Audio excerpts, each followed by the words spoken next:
But basically what happened was I stopped really paying attention to school and I got really heavily into skateboarding and kind of punk rock music. And I found my pack or my community through like a pack and community of kids that also just were kind of parentless. So this was like late 80s, early 90s. Yeah.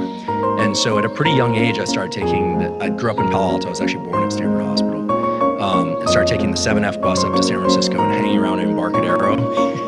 For the skateboarders out there, the listeners, this is the now famous EMB crowd. So this was the birth of a huge movement of skateboarders that became professionals. Like, so you'd see the young Danny Way would come through town, and you had Rob Dyrdek, I remember when he came through, and so all these names that eventually became popular during the kind of X Games era, but at that time it was really underground, and so it was this pack of maybe 100 guys, and it was run like a little city, and it was chaos. It was like there was fights, and there was drinking, and there was lawlessness. There was also a lot of amazing skateboarding. Yeah. And there were a lot of amazing people, and there were some older guys, like one in particular, a very famous skateboarder is this kid Mike Carroll. His older brother was kind of like the older brother to everybody, kind of kept us all in check. So it had its own unique organization, and it's actually interesting because the same thing was happening at that time in Washington Square Park in New York and at Love Park in Philadelphia.